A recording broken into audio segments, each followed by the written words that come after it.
A wife cheats for money, leaves her husband broke, takes the house, the child, everything. She lives rich with her new man for 10 long years.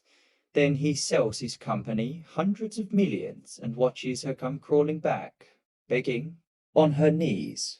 This is the ultimate karma payback you've been waiting for. Bitter revenge starts right now. My name is Ryan Keller. I was 31 when I found out my wife had been cheating on me for 2 years. We lived in a nice 3-bedroom house in suburban Denver, Colorado. Good schools, fenced backyard, 2-car garage. I worked as a senior mechanical engineer at a renewable energy startup. Lauren was a real estate agent, always chasing the next big commission. Combined income around $190,000 a year. We had a daughter, Sophie, 6 years old, curly hair, obsessed with dinosaurs and soccer. Life felt solid, safe, normal. Lauren had been distant for months. Late client dinners, phone always face down, new lingerie I never saw. I told myself it was stress market slowdown. Sophie's school projects. I trusted her. Then came the Thursday I left work early to surprise her with flowers for our anniversary weekend. I pulled into the driveway at 4:20 p.m. Her car was there. A black BMW I didn't recognize was parked behind it. I walked in quietly, voices from the master bedroom laughing, then moaning. I opened the door slowly. Lauren and a man in a suit, clothes half off, tangled on our bed. The man was Mark Reynolds, her top client, married, 2 kids, multi-million-dollar developer. Lauren saw me first. She gasped, pushed him away. Mark turned, face draining of color. Ryan, Jude. I didn't yell. I didn't hit. I just looked at them for a long second, then walked out, closed the door, grabbed a duffel from the closet, packed enough for a week, kissed Sophie's sleeping head, she was napping in her room, and left. I texted Lauren from the hotel. I saw everything. Don't call. Don't text. I'll be back for Sophie tomorrow. The divorce was vicious. Lauren filed first, claimed I was emotionally unavailable, work obsessed, that she was the primary parent. Mark's lawyer funded her side high-powered firm. They painted me as the bad guy who abandoned the family. I got joint custody on paper, but she controlled the schedule. Child support, $2,600 a month. Alimony, $1,500 for 5 years.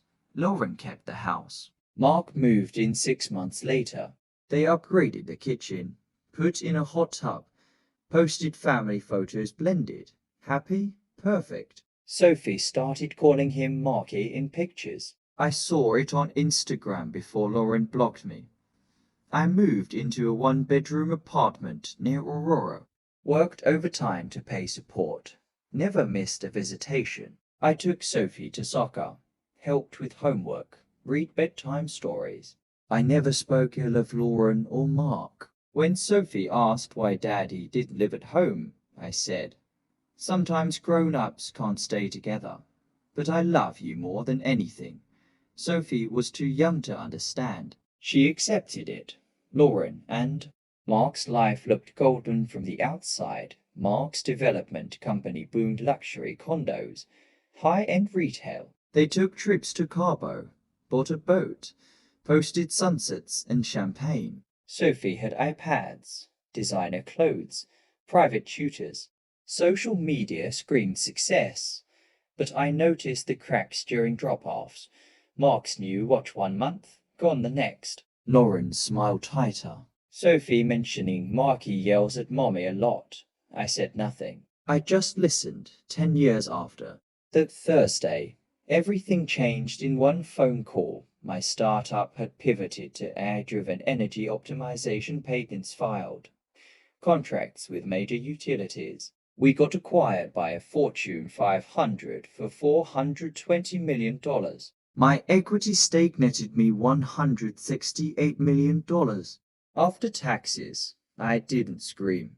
I sat in silence for 10 minutes, then called my financial advisor, my attorney, and my sister. I told no one else, not Lauren, not Mark, not even Sophie yet.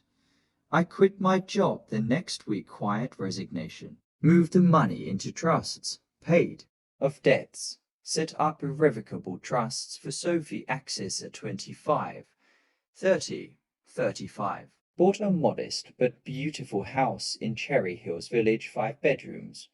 Pool, home theater titled in a blind trust so no one could trace it immediately. I kept living quietly for months, same car, same routines, same drop-offs. Then I started the subtle shift. I upgraded Sophie's cleats, her phone, her art supply, small things. Told Lauren I got a bonus at work. She didn't question it. 8 months after the acquisition, I filed to modify custody seeking 50/50 joint physical. My attorney presented evidence. Stable home. Higher income. I started consulting. Sophie thriving with me. Lauren fought it. But the judge leaned toward equal time. Sophie was 16 now. Wanted more dad time. I didn't push hard. I just waited. Lauren and Mark's life was already cracking. Mark's company over-leveraged but loans. Market slowdown. Lawsuits from buyers. Revenue dropped 60%. Lauren's real estate commissions dried up, no sales. They burned through savings, fast boat payments, credit cards, lifestyle inflation. One evening, 9 months after my windfall, Lauren called crying. We're in trouble. Mark's business is collapsing. We're losing the house. Sophie, I don't know what to do. I listened quietly. I can help, I said, but only if you and Mark come to my new place tomorrow. We talk in person. They arrived the next afternoon, Lauren pale, Mark sweating in a wrinkled polo. I opened the door of my Cherry Hills home, clean lines, sunlight everywhere, view of the backyard pool. Lauren's eyes widened. Mark's jaw dropped. Nice place, Mark muttered. I led them to the living room. No small talk. I sold my company, I said flatly. Over 400 million. After taxes. I kept enough to never work again. Sophie said for life trusts already funded. I'm not flaunting it, but I'm done pretending. Lauren started crying. Mark went white. I continued. I'm not giving you money. Not directly. But if you sign over full physical custody to me, no more fighting. No more games. Sophie gets stability. You two can figure out your mess. Or keep fighting, lose the house anyway, and watch Sophie choose me. Mark exploded. You think you can buy us out? I looked at him coldly. I don't need to buy anything. You already lost. You took my wife, my home, my daughter's childhood. Now you're begging. Funny how that works, Lauren whispered. Ryan, please. We have nowhere else. I stood up. You have 48 hours to decide. Sign the papers my lawyer sends, or we go back to court and I'll show the judge everything. The cheating, the financial lies, Sophie's statements about the yelling. They left in silence, too. Days later, the papers arrived signed. Full custody to me. Lauren and Mark got supervised visitation if they wanted it.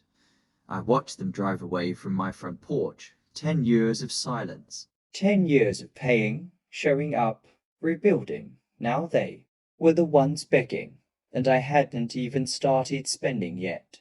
The first few months after the acquisition were the most surreal of my life. I didn't tell anyone, not co-workers, not friends, not even Sophie at first. I kept the same routine, same apartment, same car, same drop-offs. I told Lauren though. Bonus story when I upgraded Sophie's phone and cleats. She bought it. Mark never questioned it. He was too busy hiding his own financial cracks. I spent the money methodically. Paid off every debt. Funded Sophie's college trust, 5 million. Irrevocable. Access at 25. Bought a beautiful but modest house in Cherry Hills Village 5. Bedrooms, pool, home theatre titled in a blind trust. Hired a financial advisor, estate planner, tax attorney, set up charitable trusts for renewable energy scholarships. I live below my means, same routines, same clothes, no flashy cars, no yachts. I wanted the reveal to be on my terms. Sophie noticed the changes slowly. Dad, why do we have a bigger backyard now? She asked one weekend. I smiled. I got a really good job opportunity. Things are better. She hugged me. I'm glad. MOM and Mark fight a lot. I never pushed her to talk about it. I just listened. Lauren and Mark's world started crumbling faster than I expected. Mark's development company had overextended bid loans for luxury condos that wouldn't sell. Lawsuits from buyers, IRS audit looming. Revenue dropped 70%. Lauren's real estate commissions dried up, no buyers in a cooling market. They burned through savings, maxed credit cards, sold the boat quietly. The house payments were missed twice. Foreclosure notice arrived. Sophie told me during a Wednesday. Visitation. Dad. MOM cries at night. Mark yells. They say we might lose the house. I hugged her. You always have a home with me, soft. Always. 8 months after my windfall. Lauren called sobbing. Ryan. We're losing everything. Mark's company is bankrupt. The house is in foreclosure. Sophie. She can't lose her home. Please. Help us. I listened quietly. I can help, I said. But only if you and Mark come to my new place tomorrow. We talk in person. They arrived at 2 p.m. Lauren pale, eyes swollen. Mark in a wrinkled polo, unshaven. I opened the door of my Cherry Hills home, sunlight pouring in. Pool sparkling outside. Lauren's mouth fell open. Mark froze. Ryan. This is yours? Lauren whispered. I nodded. Come in. We sat in the living room. No small talk. I sold my company, I said flatly. Hundreds of millions. After taxes. I kept enough to never work again. Sophie's future is secure, trust funded. I'm not flaunting it, but I'm done pretending. Mark laughed nervously. You're joking. I pulled up my phone screenshot of the acquisition press release, my name redacted. Bank statement redacted. Trust documents for Sophie. Lauren started crying. Mark went white. I continued. I'm not giving you money. Not directly. But if you sign over full physical custody to me, no more fighting. No more games. Sophie gets stability. You two can figure out your mess. Or keep fighting. Lose the house anyway. And watch Sophie choose me. Mark exploded. You think you can buy us out? After everything? I looked at him coldly. You bought her out 10 years ago. You took my wife, my daughter's childhood. Now you're begging the man you helped destroy. Funny how that works. Lauren whispered. Ryan, please. We have nowhere else. Sophie needs us. I stood. Sophie needs stability. She needs a parent who doesn't yell, who doesn't lie, who doesn't cheat for money. She has that with me. You have 48 hours. Sign the papers my lawyer sends, or we go back to court and I'll show the judge everything. The affair, the financial lies, Sophie's statements about the fighting. They left in silence. 2 days later, the papers arrived signed, full custody to me. Lauren and Mark got supervised visitation if they wanted it. The house went into foreclosure, bank took it. They moved to a small apartment in Aurora, 2 bedrooms, no backyard. I told Sophie gently that weekend, MOM and Dad are changing how you live with us. You'll stay here most of the time now. MOM will visit when she can. Mark too, if you want. Sophie was 16, smart, perceptive. Is this because you're rich now? I nodded. Partly, but mostly because you deserve peace. And I can give it to you. She hugged me tight. I love you, Dad. I want to stay with you. I held her. You always can. Lauren tried to call daily at first. I let Sophie answer. Conversations were short, tearful on Lauren's end, polite on Sophie's. Mark disappeared from the picture, almost immediately moved to a cheap studio in Lakewood, took a construction job, stopped reaching out, the foreclosure finalized. Lauren and Mark filed bankruptcy Chapter 7, debts discharged, but credit ruined. Lauren got a job as an office assistant, 18 an hour. Mark bounced between gigs, warehouse, construction. Sophie thrived with me.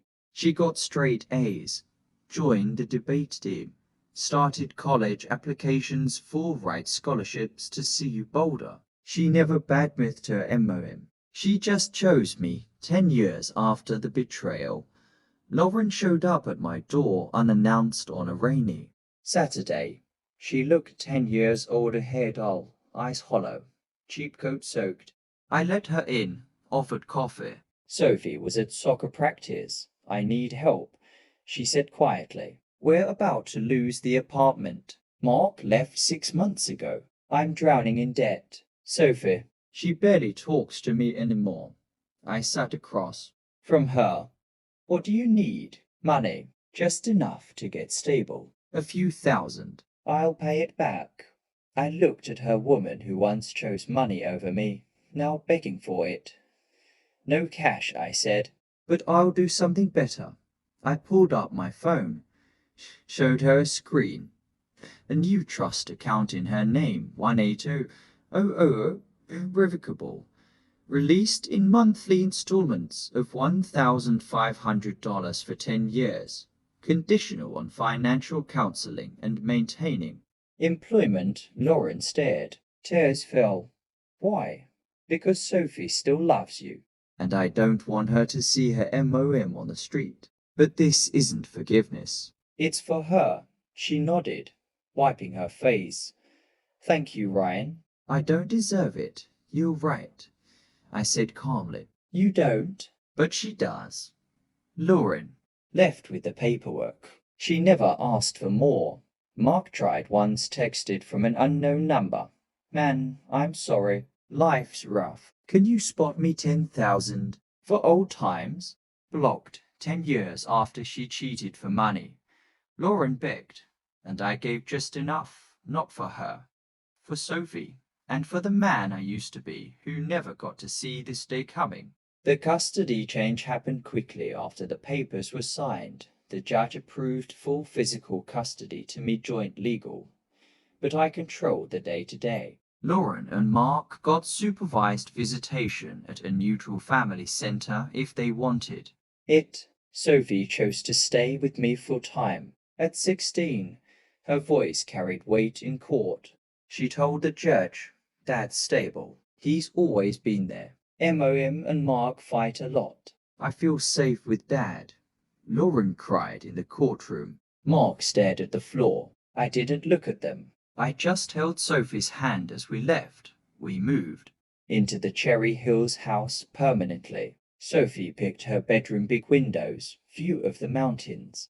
I set up a home office, hired a housekeeper twice a week, enrolled Sophie in private tutoring for college prep. She got straight A's, joined the debate team, started applying to CU Boulder and Stanford. She never badmouthed her MOM. She just chose peace. Lauren tried to stay in Sophie's life at first, weekly supervised visits. Sophie went a few times, awkward, short. Lauren cried every time. Mark stopped coming after the third visit. He moved to a studio in Aurora, took a warehouse job, faded from the picture. The foreclosure on their house finalized. Bank took it. They filed bankruptcy Chapter 7. Debts discharged, but credit ruined for 7 years. Lauren got a job as an administrative assistant, 19 an hour. No benefits. Mark bounced between gigs, construction day labor. They lived in a small apartment in Thornton, 2 bedrooms. No backyard. Sophie told me during a Saturday soccer game. MOM called. She said she's sorry. She wants to see me more. But I don't know, Dad. I feel bad. But I don't want to. Go back. I hugged her after the game. You don't have to. You choose what feels right. I'll support whatever you decide. She chose less contact once a month visits, phone calls when she felt like it. Lauren accepted it. She never pushed. 10 years after the betrayal, Lauren showed up at my door again, this time on Sophie's 17th birthday. She stood on the porch hair gritting, eyes tired, cheap coat. I let her in. Sophie was at a friend's house for a birthday party. I just wanted to drop this off, Lauren said, holding a small wrapped gift for Sophie, and to say, I'm sorry for everything. I know I ruined ours. I chose money. I chose wrong. I took the gift. She'll appreciate it. Lauren's lip trembled. I have nothing left. Mark left. I am working 2 jobs. I can't even afford rent next month. I'm not asking for money. I miss her. I miss you. I looked at her, woman who once traded our marriage for commissions and a developer's attention. I can't give you what you want, I said. But I'll do something for Sophie's sake. I pulled up my phone, showed her the same trust screen now, $220,000 in her name, monthly $1,800 for 12 years, conditional on counseling and employment. Lauren cried. Why? Because Sophie still loves you, and I don't want her to watch her MOM fall apart. But this isn't forgiveness. It's closure, she nodded, wiping tears. Thank you, Ryan. I'll take care of it. I promise. She left. I never heard from her again, except through Sophie's occasional updates. Mom's doing better. She got a better job. She's going to therapy. Mark disappeared completely, no contact. No child support. He owed back payments. Never paid.